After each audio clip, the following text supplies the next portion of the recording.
السلام عليكم. واش انطلقت الحرب؟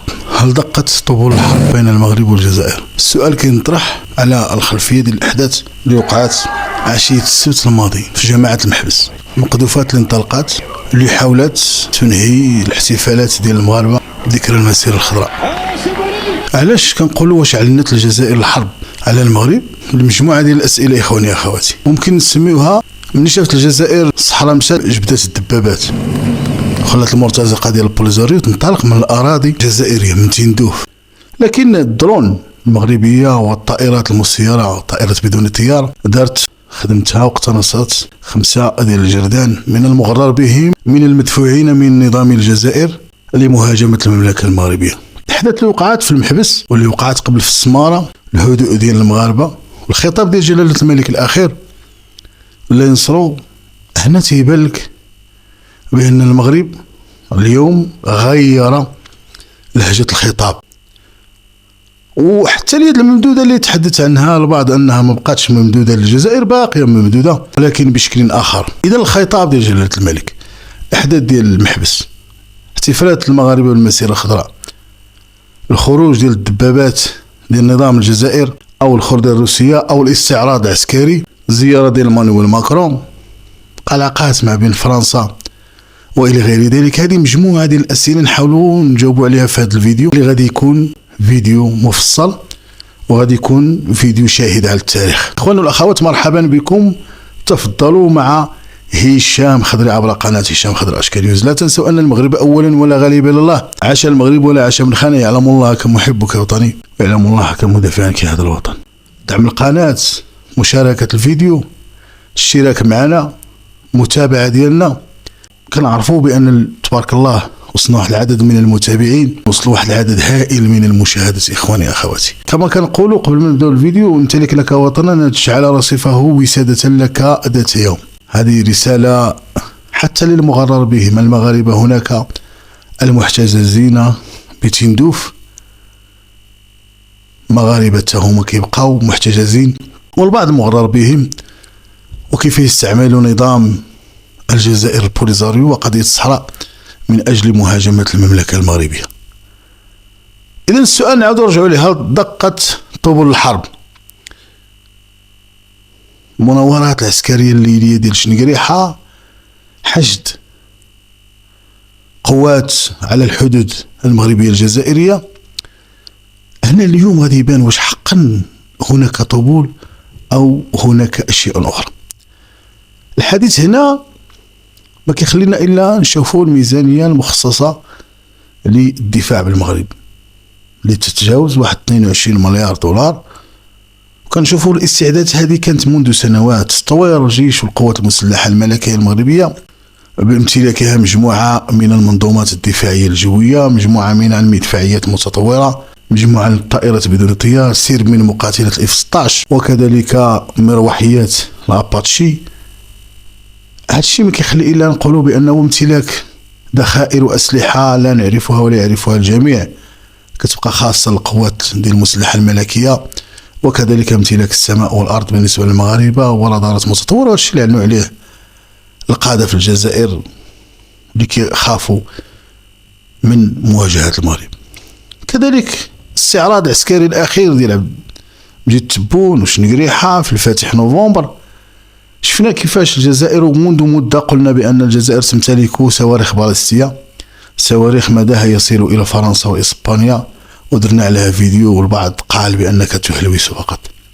لكن الإس 300 ومنظومة إسكندر واللي ظهرت بعض القطع منها في الاستعراض العسكري الأخير أكدت على ما نقول. هي من زمان، منذ زمان هي كاين استعدادات، لأن الكابرنة والحركيين في الجزائر لا يثاق مكرهم. وشفنا كيفاش من بعد ما خداو الاستقلال أول شيء داروا هو هاجموا المملكة المغربية. فلا بد كأنك تكون قوي، إلا كان عندك اقتصاد وبغيتي أمن وأمان ديال البلاد فلا بد يكون عندك جيش قوي. وشفنا كيفاش القوات المسلحة الملكية المغربية تبارك الله تطورت بواحد الشكل كبير جدا، وحتى يحسب لها ألف حساب. ومؤخرا خدينا الرئاسة ديال الانتربول اللي كنا كنشوفوا في الافلام الامريكيه. صراحه العمل كيقوم به الحموشي عمل مهم، وهذا الشيء كامل كيجي تحت القياده الرشيده ديال جلاله الملك، الله ينصرو والله يحفظو والله يطول في العمر والله يحفظ ولي العهد الامير منير الحسن والاميره لاله خديجه، والله يحفظ الامير مولاي رشيد وكل العائله العلويه الشريفه، والله يحفظ كل المغاربه اخواني اخواتي. اذا من خلال هذه الاحداث اللي وقعت، وخصوصا الا رجعنا للاحداث ديال المحبس باش نعاودوا نفصلوا دابا شويه، فكانت واحد الاحتفالات المره الثالثه في جماعه المحبس، وكما قلت في واحد التدوينه قلت بان جماعه المحبس تتحدى البوليزاريو من خيم متناثره هنا وهناك الى اطلاق مشاريع استثماريه واقتصاديه وتجاريه وسياحيه هناك بجماعه المحبس، هناك بالصحراء المغربيه. فهذا الشيء كيقلق النظام الجزائري اخواني اخواتي. هذا الشيء كيخلي النظام الجزائر يتهلوس، كيخلي نظام الجزائر ما كيفهم ما يدير. فحقا ان شنقريحه عطى الاوامر ديالو، خصوصا هو تيخرج بان العدو الكلاسيكي بالنسبه للجزائر هو المغرب، وما من مره خرجوا وقالوا بان كل المصائب التي تاتي الجزائر تاتيها من المغرب. ويؤكد جلاله الملك ومحمد السادس الله ينصر في كل خطاباته أن لن يأتي الشر الجزائر من المغرب أبدا. إذن اليد الممدودة دائما كانت خلال الخطابات ديال جلالة الملك، لكن الخطاب الأخير فجاء خطاب المسيرة الخضراء، خطاب الحزم كان خطاب قوي، كان خطاب شديد اللهجة. هناك من يحاول تصدير مشاكله الداخلية مرملاق، هناك من يعيش في عالم آخر بربلاق، ولكن مرحبا لا زالت اليد ممدودة. من يريد منفذا إلى المحيط الأطلسي يد ممدودة، ما عليه إلا الاشتراك والاتفاق داخل اتفاقات دولية مطروحة اليوم على الطاولة كتهم الساحل والصحراء، دول الساحل والصحراء، من أجل الوصول بشكل آمن ومنفذ إلى المحيط الأطلسي.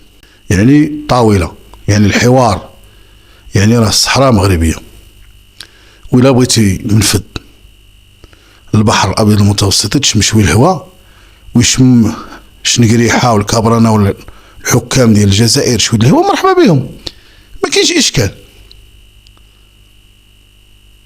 لكن الجزائر حاولت تغطي على هذا الشيء كامل، وحاولت تخلي المرتزقة والميليشيات ديال البوليزاريو من فوق الأراضي، من تندوف الجزائرية. تندوف اليوم تحت السيادة الجزائرية، واللي هي تندوف تابعة للصحراء المغربية، وهذا الشيء اللي غتكشف عليه الوثائق اللي جات من فرنسا وبيننا الأيام. لأن اليوم الحديث انهينا المشكل ديال الصحراء المغربية، اليوم غادي ننتقلوا للصحراء الشرقية. البعض كيقول لك بأن الحسن الثاني الله يرحمه كان قد أسماها بالصحراء الغربية، ولكن نساو وتناسوا بأن في المفردات عندما نقول الشرق فنحن نقول الغرب، وعندما نقول الغرب فنحن نقول الشرق، ومني كنقولوا الشمال فنحن نقول الجنوب. فخلى القوس مفتوح وخلى الأمور مفتوحة لقادم الأيام، والأيام بيننا، وها قد أدت الأيام.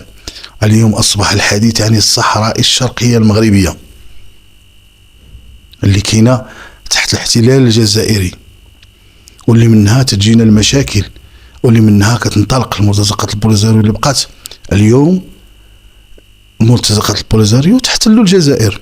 غير بعض الجزائريين وبعض الناس في الجزائر ما تيفهموش، ما تعرفوش بأن راه البوليزاريو راه فوق الأراضي الجزائرية. غير باش تفهموا، فوق الأراضي الجزائرية أو في الجزائر الجنوبية.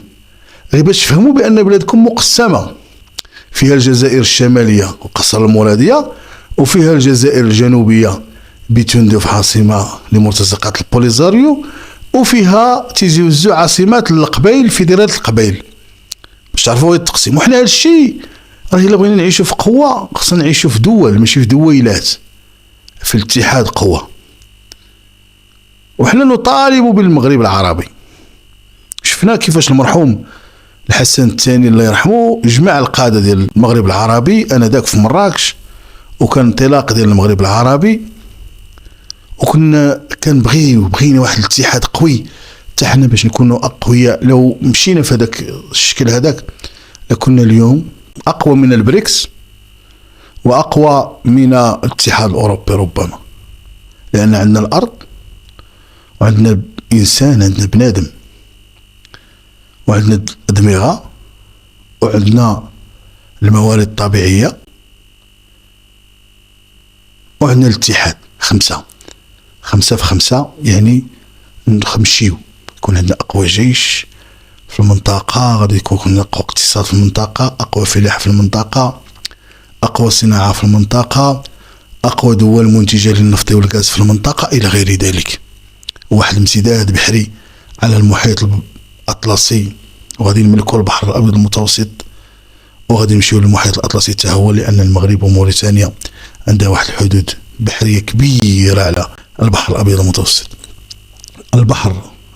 المحيط الأطلسي. إذا الإخوان غير باش نبقاو في الفيديو ديالنا ونبقاو، هل دقت فعلا طبول الحرب؟ هل فعلا الجزائر بالفعل الشنيعة ديالها باحتضانها لمرتزقات البوليزاريو وبالدفع ديالها لإبراهيم غالي باش يهاجم المدنيين مقذوفات سقطات بعيدة بواحد 100 متر، ولكن المغاربة واجهوها بشعارات الملك ملكنا والصحراء صحراؤنا ولن يثنينا أحدا عن البقاء في صحرائنا، ولن يصل أحدا حبة من رمال صحرائنا، كما قالوا اللي مشاو المسيرة الخضراء في 1975. كاين اللي مات الله يرحمه، اللي باقي حي اللي يطول في العمر ورزقه الصحة والسلامة والعافية. لن نفرط في حبة من صحرائنا، نحن كذلك لن نفرط في حبة من وطننا، لن نفرط في شبر من أرضنا من هوائنا، سنبقى متمسكين بأهداب العرش العلوي المجيد، سنبقى متشبتين بالملكية، وغادي نبقاو على العهد، وغادي نخرجوا من الجهاد الأصغر إلى الجهاد الأكبر. اليوم الصناعات، إنتاج ديال السيارات، إنتاج ديال الطائرات، إنتاج ديال الطائرات بدون طيار، الصناعة الدفاعية. واليوم غادي نعاودوا نقول لكم الإخوان والأخوات بأن الجزائر كتقلب على أنها تصدر المشاكل ديالها الداخلية للمغرب. وما تنساوش بأنه من يوصل شنقري حاج قال بأن العدو الكلاسيكي للجزائر هو المغرب. نحن لسنا أجزاء الجزائر، بل نحن متشبتون بوحدة أرضنا، ونطالب بالأرض ديالنا قبل 1956 لا غير. وكيبقى المقولة ديال محمد الخامس طيب الله تراه: لن ننعم نحن بالاستقلال وهناك أشقاء لنا في الجزائر تحت الاستعمار الفرنسي. هيهات هيهات. في الأخير ما علينا نقول لكم مع هشام خضري عبر قناة هشام خضر أشكال نيوز. لا تنسوا أن المغرب أولا ولا غالب إلا الله. عاش المغرب ولا عاش من خانة. يعلم الله كم محبك وطني، ويعلم الله كم مدافع عنك هذا الوطن. دعم القناة، مشاركة الفيديو، الاشتراك معنا، متابعة ديالنا،